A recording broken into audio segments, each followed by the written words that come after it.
on a night where OKC went 3 of 16 from three, they were still able to pull out a win. You end up defeating the Indiana Pacers 111 to 104 in another great game. And so far out of these four games, three of them have been great, and it's a tie series heading back to OKC. It's 2-2. And J-Dub had back-to-back 25-plus point outings, had 27 tonight. SJ added 35, really stepped it up in the second half, was getting to the line, was a lot more aggressive.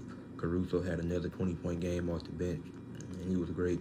Pascal Siakam had 20 points, 8 rebounds, 5 assists, and 5 steals, but 4 of those steals came in the first quarter.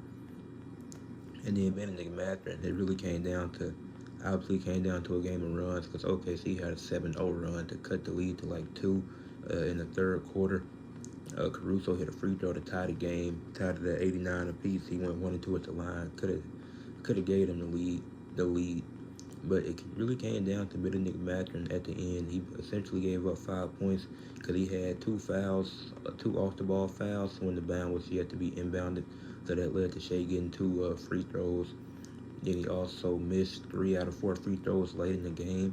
And Benedict Mathurin was great in Game 3, coming off the bench, having the most points in 20-plus minutes off the bench in a finals game. If I'm not mistaken, I could be wrong. But then in this game, it was just a disaster class. Didn't get as many minutes. Ended up missing 3 free throws, giving up 2 fouls, which ended up leading to 2 free throws for the opposing team. So he essentially gave up 5 points, and they ended up losing this game by 7. Obviously, SGA, he did a good job on defense. He stayed with Nembhard. He tried his best to stay with Nembhard and Halliburton.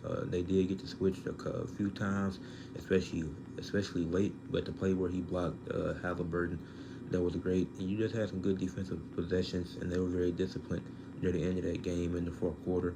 And shout out to Chet. He had a double-double with 14 and 15. And he had rolled his ankle a few times, was on the ground. Like, he was on the ground probably the most out of any player in this game. So shout out to Chet playing through it. Obviously, all these guys are probably beat up and hurt. But Chet was definitely going through it this game because he was on the ground. He was in pain a lot during this game. But a fun game. The series has been exciting. And for people that said it was going to be a boring series, no, y'all regretting that. But I'm excited for Game 5. Let me know what y'all thought of Game 4. I enjoyed it. I think the officiating was pretty inconsistent throughout the night. I know some people have some problems with the officiating. It was pretty inconsistent on both sides because it was fouls that shouldn't have been fouls. Then there was some no calls that didn't really make sense. But at the end of the day, it was still a great game. And if you go with you hold the team 3 to 16 from 3, you had to capitalize off of that. And the Pacers didn't.